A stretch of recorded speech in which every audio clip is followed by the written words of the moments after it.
Hi, everybody. This is Adam Elenbaas from Nightlight Astrology, and these are your horoscopes for the month of May 2019. So, this is the Sun and Rising sign horoscope for Sagittarius. All right, so we're going to take a look at the month ahead when the first 10 days of the month are pretty crazy. You've got Mercury moving in Aries in your fifth house through squares to Saturn, South Node, and Pluto. This is Mercury at what we call the South Bending. It's a somewhat challenging placement, but we also see Mercury moving into a trine with Jupiter in Sagittarius. We also see Mercury making a sextile to Mars with mutual reception in Gemini in the seventh house. That's all just in the first 3 days. Now, the way that I'm talking about this right now has a lot to do with just the focus on Mercury. So Mercury square Saturn, South Node, Pluto, consequential decisions, choices, contracts, words, thoughts, the life of the mind, more contractive and intense.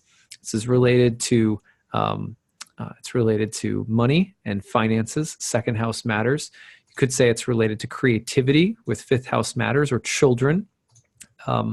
But I would even just focus less on the house topics and more on Mercury square to Saturn and Pluto. Consequential decisions, thoughts, words, mental activity. It's more serious. The choices that you're making might be for the sake of greater personal freedom, trine to Jupiter in the first house, so they may really benefit you or be choices that you're trying to make for the sake of greater happiness or personal forms of expression, but there is weightier energy in the financial house right now that's a part of this. There's also mutual reception with Mars in the house of relationships, whether that means intellectually or mentally. There's a degree of cooperation or teamwork going on right now that could be really beneficial, like cooperatively strategizing how to solve a problem with somebody. Or it could be an indication that there is some philosophical tension in relationships, maybe around money, or maybe with how to spend time or resources, or with regard to business or something like that. You can see these themes repeated in the first 10 days of the month in a lot of different ways. But for example, the next piece that comes up is the new moon in Taurus in the sixth house. Now, traditionally, the sixth house was the joy of Mars and a house of strife. It was a difficult place. So this moon cycle ahead may be a little bit more arduous. There may be like a lot of hard work or practical decisions that you have to make. Now, again, you may be doing those things for the sake of greater freedom, but nonetheless, the choices may not be easy. They may be greater, it's like cost benefit analysis kind of situation where some things are going to get better and some things are going to get more challenging or difficult.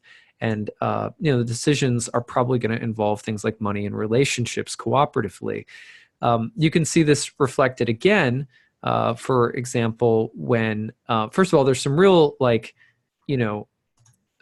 potent transits those first 10 days.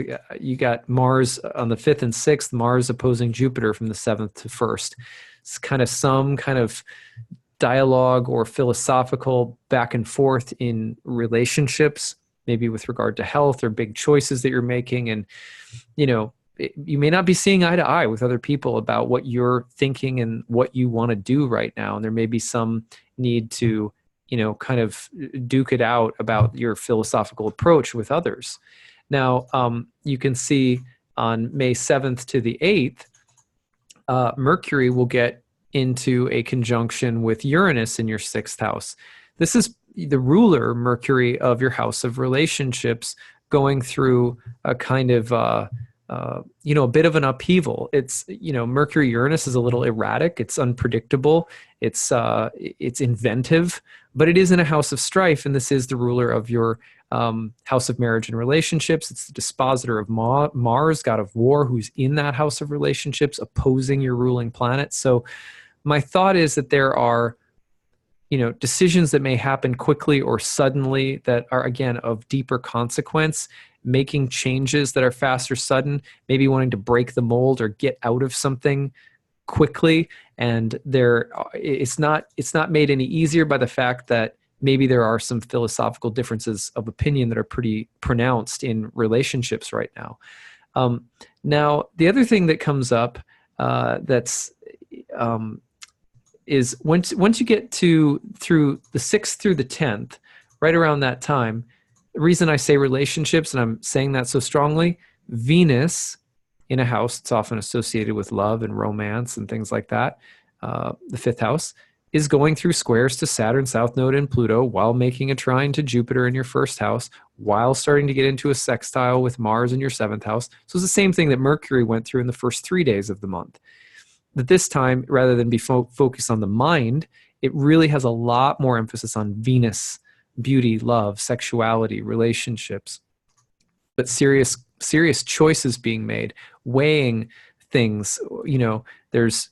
I think, again, it's going to have a lot to do with money, finances, business-related concerns, expenditures, 2nd house kinds of things, but also, the desire for greater freedom with the trine to Jupiter in the 1st house, or for the desire to express oneself more, to, maybe even investing in something that you believe is going to bring you greater happiness. But I don't think it's happening without a little bit of pushback from others, because we see that Mars in your 7th opposing Jupiter, and frankly, Venus is debilitated in Aries. So, relationship stuff is not without there's a little adversarial quality in the air this month. Now, when you go from the 10th to the 15th, things get a lot more practical and productive. The Sun goes through trines to Saturn, South Node, and Pluto. And then on the 14th, you're going to see the Moon, 13th and 14th, the Moon create a grand Earth trine. In houses 6, 2, and 10, this is truly very productive. It's centered on work. It's centered on career. It may be hardworking. It may be kind of contractive. There may be a kind of consolidation happening. But this is a time where you're moving forward on something. You're taking concrete actions. And you're doing so probably, again, there may have been more conflict earlier in the month about what to do or how to do it, but now it feels like you're doing something. So the rubber meets the road during this period, I think. And then when you get to the 18th, it's really interesting, because at that time, you've got the full moon in Scorpio in your 12th house, while the ruler of the full moon in Scorpio, Mars, enters its fall in your 8th house. This is challenging. At the exact same time, Venus is conjoining Uranus. I think that no matter what you do, there's going to be fallout in all different kinds of relationships this month, because you're choosing to make big decisions and take your life forward in a new way. And not everyone's going to like that, but it's a Jupiter year for you in your 1st house. You're not going to be happy if you don't expand in the way that you think you need to. This full moon feels like there are there's some emotional turbulence, maybe even a little emotional pain involved in the process. You got to be careful not to be reckless or destructive with your emotions or temper, or to really be careful not to burn bridges if you are exiting things, a job, a relationship. Don't go, down in a blaze of glory if you can help it. Then on the 23rd, what I like about the 23rd is Mars gets into a square with Chiron, the wounded healer, who's in Aries, the sign of Mars. I think there's the potential for some degree of visiting deeper emotional wounds this month. May involve your children or relationship to kids, with the 5th house highlighted, or some tendency towards emotional impulsiveness that you're visiting. But I think some healing is going to come right out of that full moon period, with Mars going right into a square with Chiron right off the full moon. Then at the very end of the month, you see, really interesting to see this, Mercury, again in the 7th house of relationships, opposing Jupiter in the 1st house, while both are creating a T-square with Neptune in Pisces in the 4th house.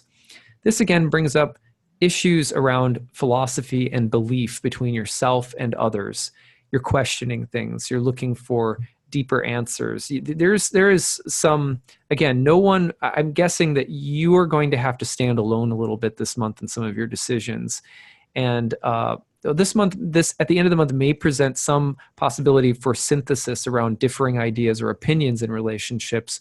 But the synthesis is going to come from a shared interest in home life, domestic life, a tranquil or enriching emotional environment, the fourth house Neptune. But also, this is also an exploration of family karma this month. And big changes may be happening to family members or loved ones that are philosophical or even religious in nature. So that's also perhaps a part, you're thinking religious ceremonies or some kind of deeper religious experience that comes forth toward the very end of the month even. Could be quite uplifting, and I'm not ruling out the possibility of some deeper synthesis that's available, like coming to peace and resolution with people who think differently than you do. I think with Neptune in the mix, that unity is really possible. You can bring that in for Jupiter and Mercury, who are sort of at odds with one another at the end of the month. So that's what I've got for you, Sagittarians. Please leave me messages on the YouTube feed and tell me how you're, as the month goes on, come back and reflect on the transit so I can hear your stories and how the pieces of astrology on each part of the month fit with what you experience. I learn a lot that way. I really like it. So yeah, that's what I've got for you. Thank you. I hope you have a great month of May, and I look forward to seeing you again in June. Take care. Bye.